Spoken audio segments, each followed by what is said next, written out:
Došlo je vreme da dižemo nosače za visoke mahunarke, u pitanju su pasulji i boranije. U projektima je ta kombinacija nosača i boranija uglavnom uvrštena, zato što imamo kukuruz i suncokrete kao nosače za visoke boranije, ali ja radim neke kombinacije kao što je kombinovanje paradajza visoke boranije, krastavca visoke boranije i u ovoj epizodi ću vam pokazati kako možete da podignete nosače, kako da kombinujete pojedinačne pritke, vigvame ili mreže. Došlo je vreme da se podižu nosači za visoke boranije i pasulje. U bašti negde se stavljaju pojedinačne pritke, negde vigvami, negde mreže, a negde su nosači sami kukuruzi. Evo u ovoj situaciji su kukuruzi posejani znatno pre visoke boranije i kao što već vidite, ovaj kukuruz je potpuno spreman da prihvati visoku boraniju na sebe i da je bude nosač. To je ujedno i najpraktičniji način da povežete mahunarke i najprirodniji način, zato što na jednom mestu imate dvije biljke, zatim u prevodu imate dvostruku hranu. Kukuruz je u ovom slučaju nosač, mahunarka hrani kukuruz svojim azotom i međusobno se štite. Ukoliko to kombinujete sa tikvama, kao što sam to uradila, to se zove ona kombinacija tri sestre indijanske, onda imate ovdje višestruku zaštitu. Prvo tikva, duge loze, vidite koliki je list, ona je već pokrila ovu gredicu i na taj način malčirao i čuvao vlagu i boraniju kukuruzu, ali ujedno list tikve emituje jednu supstancu koja odbija žiške, odbija žižak i kukuruza i mahunara. Evo i ovdje imamo zanimljive kombinacije, ovdje su i salate između. Evo pogledajte, salata kao brzi uzgoj, gdje god nađeš prazno mesto ti salatu posadi. Ovdje je ubačen jedan tomatilo, zapravo to su samonikli tomatili, zato volim tu biljku koja sama niče. A sada ću vam pokazati kako ću rešiti visoke mahunarke na jednim specifičnim primjerima.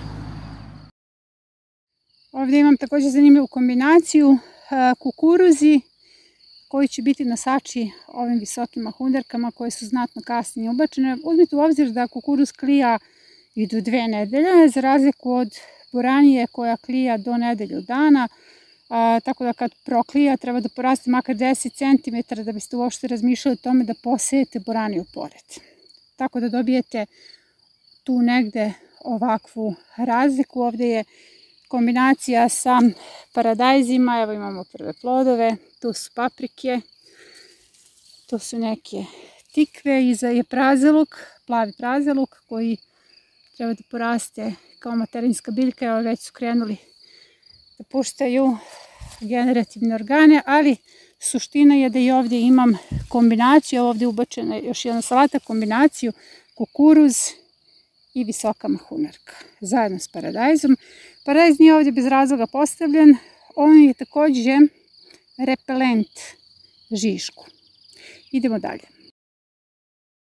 Ovdje su visoke mahunarke koje su već počele da puštaju loze. Vidite, kad imate ovakvu situaciju morate hitno da reagujete, zato što je on već krenuo da se loza i zahteva nosače. Ali ovdje kada pogledate ovaj red, odmah biste odlučili da stavite pojedinačne pritke, zato što su to u jednom redu pojedinačne kućice. Nije ovdje mjesto da se ugrade vigvami, ali zašto to ja neću uraditi sada? Ja sam ovdje napravila još jednu zanimljivu kombinaciju. Ubacila sam između njih krastavce. Ovo je ruski džinovski krastavac. Zatim imamo još krastavaca, kineski dugi krastavac. Ovdje su zaista različite sorte krastavaca. Potato.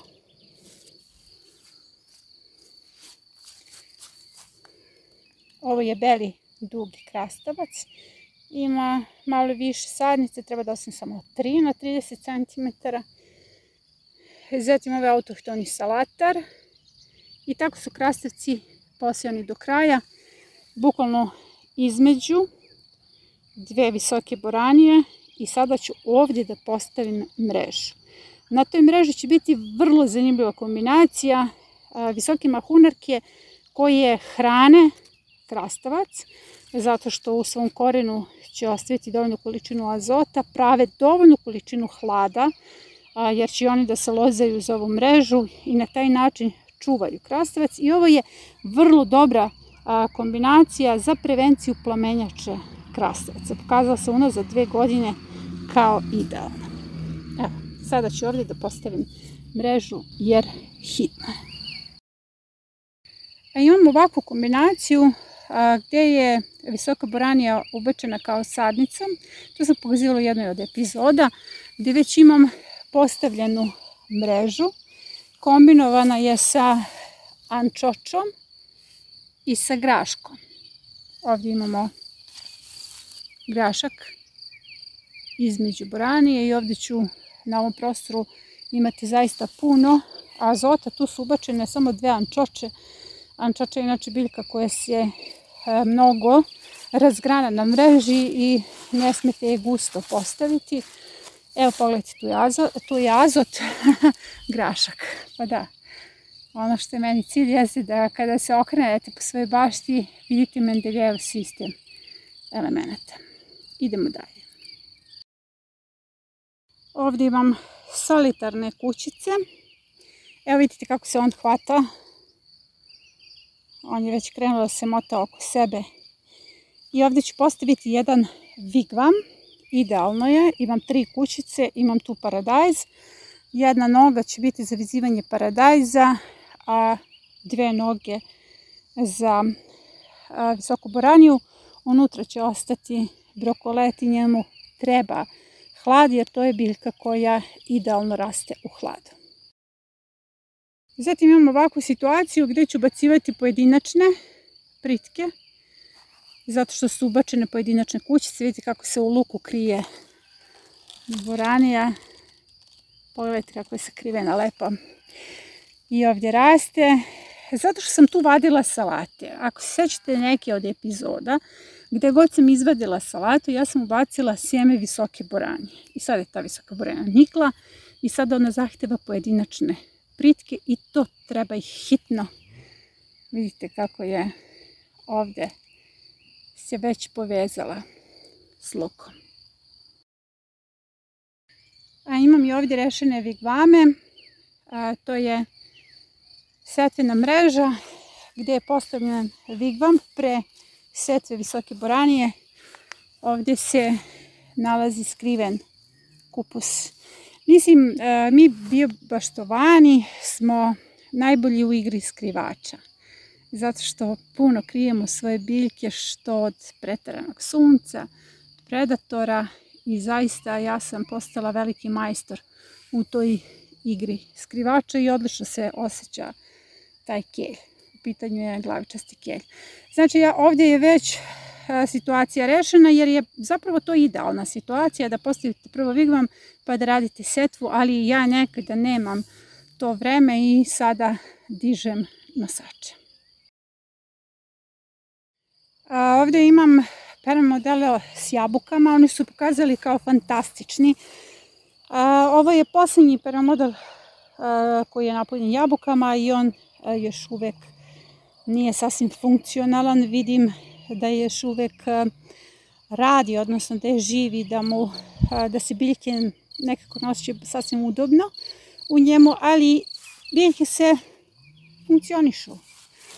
Evo, tu je ubačen patliđan, paprika, paradajz, a tu su svuda ubačene tikvenjače, vidjet ćemo kako će se to održati. Ja sam vrlo uporna u tome, prema tome ovdje će onaj najuporniji da pobedi, ali ovdje također imam mahunarke. One su raspoređene svuda, jer mahunarke su mi zapravo najbolji pokazatelji funkcionisanja jednog permamodela, jer permamodel s jabukama zapravo će biti najfunkcionalniji nakon 9 mjeseci. Tada će on ponovo potpuno da bude usklađen. Evo ovdje mahunarke savršeno funkcionišu, već su pred cvetanje, imamo bob sa jedne strane, ovdje je luk, 2 reda boranije, pasulja, kupusarice, nešto i u cvetu, nešto raste, nešto se glaviči. Tu su ubačeni sada suncokreti, ali suština onog što želim da vam pokažem zapravo jesu boranije svuda na mreži. Ja sam zaokružila sve ovo puteljkom gdje se nalazi ljutika i boranije. Vidite, svuda se nalazi mreža. Mreža je stara 5 godina i ja sam htjela nju da iskoristim kako bih, evo ubačene tikvice, kako bih nahranila pre svega ovo tlo. Ovdje su bili paradajzi, zatim krastavci.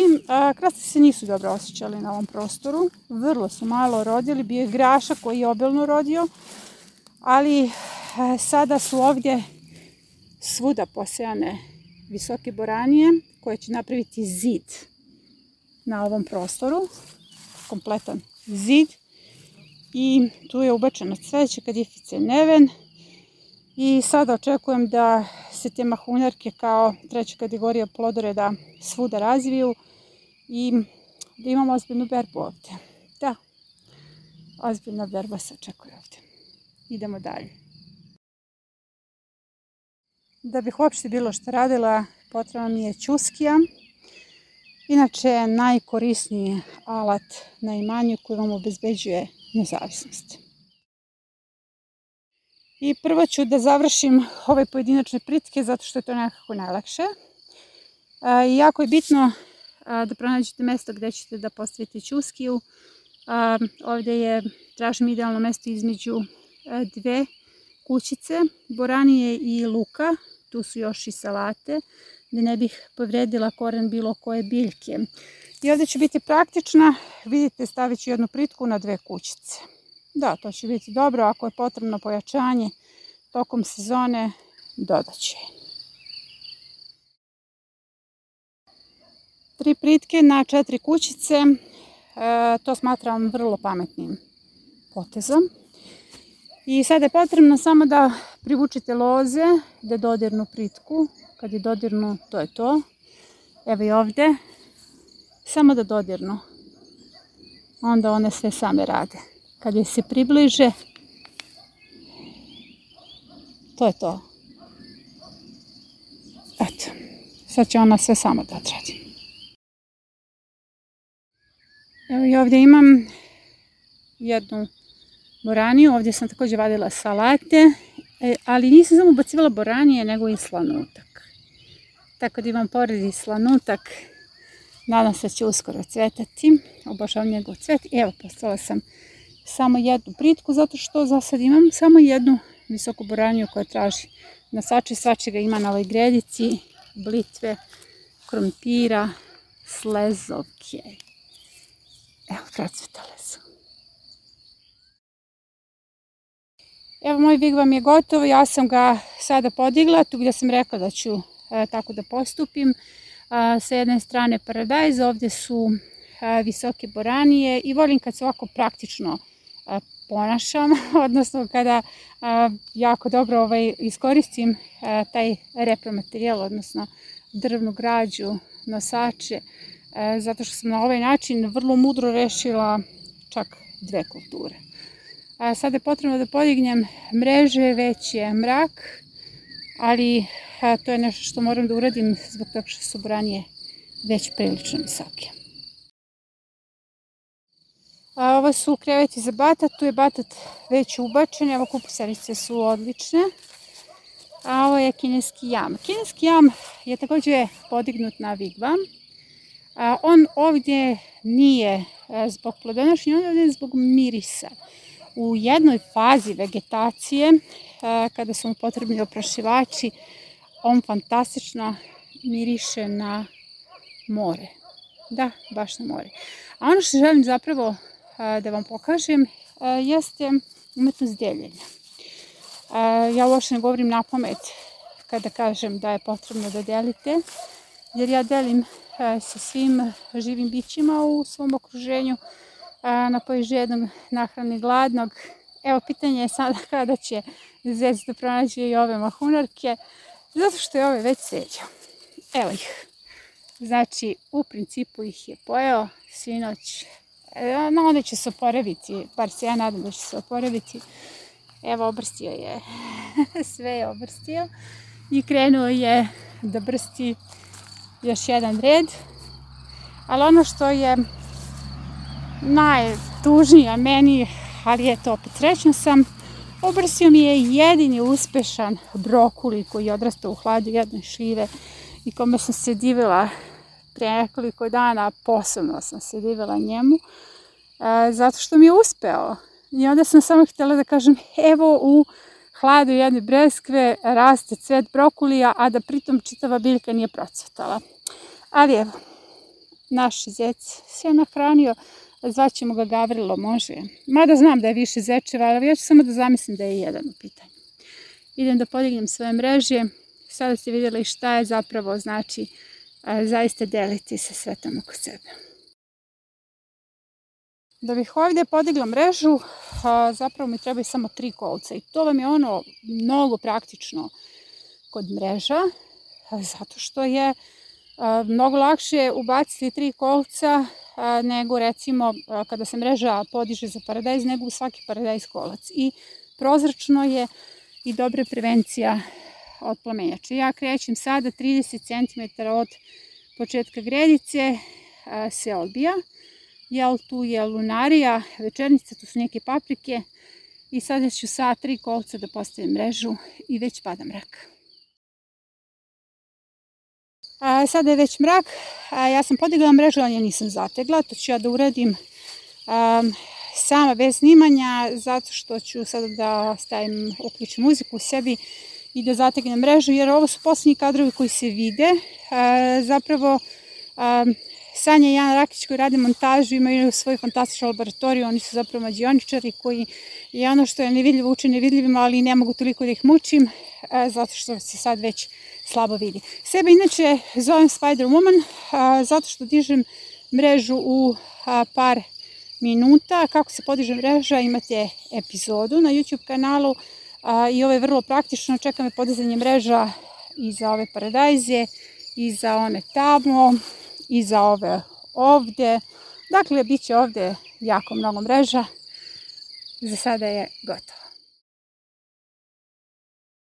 Ono što želim još da vidite u mraku jeste jako dobar efekat nadogradnje permamodela.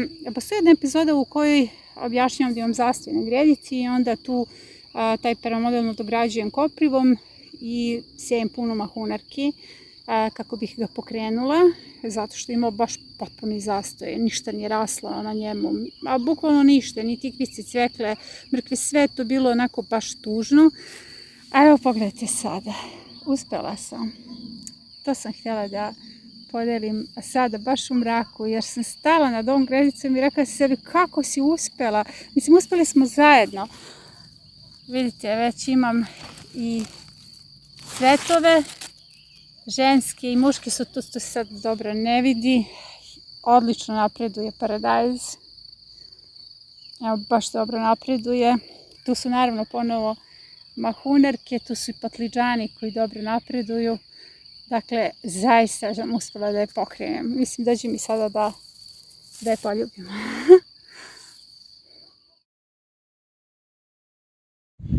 Proizvodnja vlastite hrane je najradikalniji čin otpora koji hoće i može da promeni efekat velikih korporacija na vaš život. I to je jedini način da menjate sistem, sve ostalo je apsurdno. Onog momenta kada uđete u market, kupite hranu koja je višestruko tretirana, vi ste platili sve te korporacije. Proizvedite i onu malu, najmanju salatu koja je vaša. Znate šta jedete i dali ste svoj doprinos očuvanju planete. Na kanalu vas učim kako da to uradite, kako da na što bezbedniji način proizvodite hranu po biološkim metodama. Učimo o resursima. Znanje o resursima je vaš uvod u nezavisnost. Zapratite kanal.